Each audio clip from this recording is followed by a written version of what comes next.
I'm going to give you 10 rules for profitable self-discipline.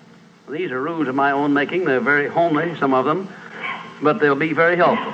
And number one is keep cool when other people get hot. I know you can agree with that one, but I'm not so sure that you'll always live up to it. We're inclined, all of us, to get hot when the other fellow gets hot. Say angry things when the other fellow starts saying angry things. I was in the home of the president of a big electric power company one evening when there came a storm, and he called up one of his head men to go out to take care of an emergency that happened as a result of that storm. It was on Sunday evening. The man was gone about 2 hours, and when he came back, he came up on the front porch of the home of this man and called him out on the porch, and I never heard a man get such a tongue lashing in all my life as this president of the electric power company gets. Says, you blankety blank blank, you think because you're the president of the company, blankety blank blank, and I'm just as good as you are, blankety blank blank. Oh, it was terrific. I only heard one side of the conversation because there was only one side of it.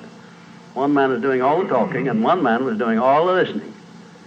And after this had been going on for fully 3 minutes, the other man ran out of wind and had nothing more to say. He was mad, you see, because they'd called him out on this stormy night. I heard the president close the door, and he came back, and he just smiled and said, why, the man was a little bit hot, wasn't he? That's all he said. A little bit hot, wasn't he? I expected any moment to hear fists begin to fly out there. But you see, there was a man who had risen to great heights of achievement financially, and he had done it by self-discipline in every respect. And he didn't propose to allow a workman who had been temporarily unbalanced by his anger to throw him off balance and make him stoop to that level. He just didn't propose to have that done. And you'll notice when you get into an argument with anyone, and you're apt to if you don't watch yourself, that if you'll just remain silent while the other fellow's blowing off his top, he finally gets to the point where he's got no more top to blow off. Then if you want to get in a few words of your own, that's a mighty good place to do it. It's a mighty fine thing if the words that you get in are not the kind of the words you've been hearing. In other words, if you say something back kind in return, it's far better for the other fellow and far better for you. It shows you to be the bigger of the two persons.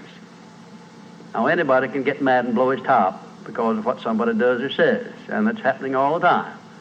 But the truly big man, the man who is in charge of himself, he doesn't allow anybody to draw him down to that level of a street brawl or of an argument in harsh words unless he wants to do it. And if he's truly a big man, he doesn't want to do it. Number two, remember there are 3 sides to all arguments. We ordinarily think there are 2 sides to all arguments, but they're not, the 3. There's your side, there's the other fellow's side, and then there's the right side, which is usually about in the middle of the 2 viewpoints. Remember that when you get into an argument with the other fellow. Don't assume that he's always at fault. Maybe you're partly at fault too.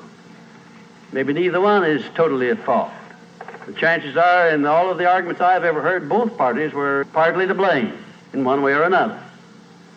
I have never yet heard an argument where one party entirely was to blame, although I suspect there are such arguments at times. Number 3, never give directives to a subordinate when you're angry. If the matter is urgent, then cool off quickly.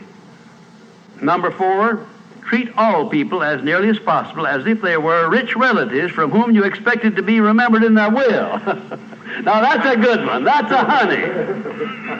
That is a honey. If you just do that, treat all people as if they were rich relatives from whom you expected to inherit something at their death. And you can do that. You know, if you had a rich relative that had $1 million he was going to leave to you, or you suspected he was going to, it wouldn't make very much difference what he said or did. He would never throw you off balance. You'd never talk back to him, would you?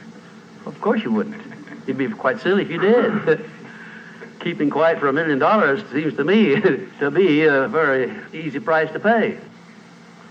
Number 5, look for the seed of an equivalent benefit in every unpleasant circumstance with which you meet, no matter what the unpleasant circumstance is. Make it a point to discipline yourself so that you look for that seed of an equivalent benefit, and you start looking in connection with the circumstance. Don't wait a week or two till you've all worked yourself up about it. Start right in where you stand. It'll lessen the blow. It'll lessen the hurt of the wound, whatever it happens to be, if you start looking for that seed of an equivalent benefit.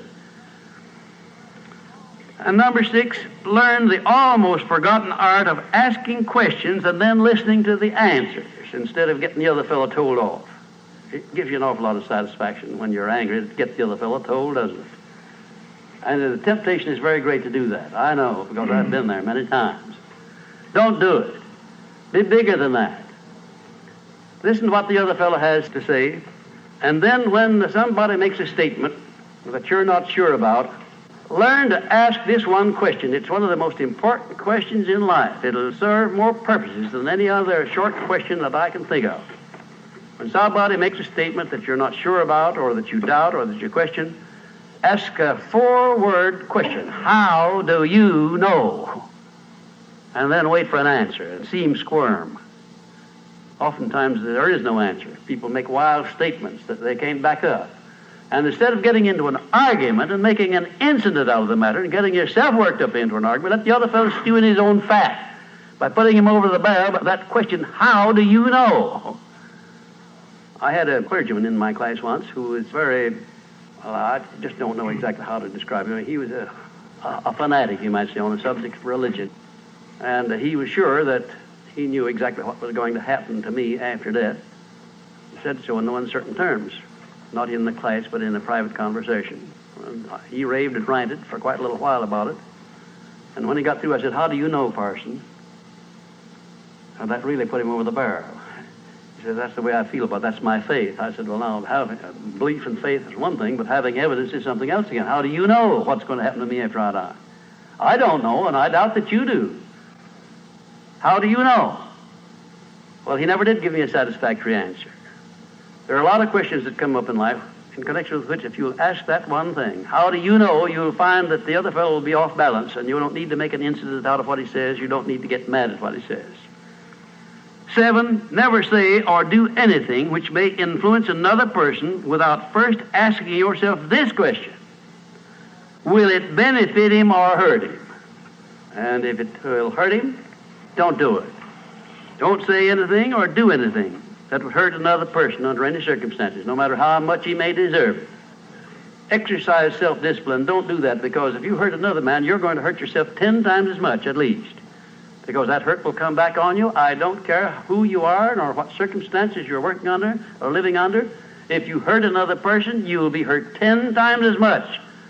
And if the hurt doesn't come immediately, the rate of interest on that is compound interest on compound interest, and it'll be 100 times as great if you wait long enough. Because everything that you do to or for another person, you do to or for yourself. There is no escape from that. That's just as much a law as the law of gravitation, which everyone understands. You know that if you stepped over the top of this building, no matter what your mind was or what your belief happened to be, if you stepped over the top of this building and violated the law of gravitation, that you'd hit the ground and you'd die in a very few seconds. And this law, which brings you back that which you send out, is just as inevitable, just as inexorable as the law of gravitation or any other of nature's laws. Number 8, learn the difference between friendly analysis and unfriendly criticism. Then decide which you wish to live by in your relations with others. Now, friendly analysis is one thing and is welcomed by most sensible people. I don't object to friendly analysis of anything that I do, even though it's very unfavorable. If it's friendly analysis, I like it, because I can improve by it. But if it's unfriendly criticism, very obviously unfriendly criticism, and not analysis, well, then I resent it. I wouldn't be human if I didn't. How can I tell whether it's friendly analysis or unfriendly criticism? How would you go about telling? There are a lot of ways you can tell. You can tell by your relationship to the person who's making it, whether it's friendly or unfriendly to begin with. If it's an enemy, obviously I discount it right off the bat, because you almost know it's going to be unfriendly criticism. I can tell also by the tone of voice in which he does it, by the manner in which he does it. Because a man who engages in unfriendly criticism generally uses a few epithets along with it that clearly indicates that he's biased. If you have self-discipline, you're not going to be influenced by that kind of a person. And number 9, remember that a good leader in any calling is one who can take orders as cheerfully as he gives them. And number 10, last but not least, remember that tolerance in human relations is just as important as tolerance in the operation of mechanics.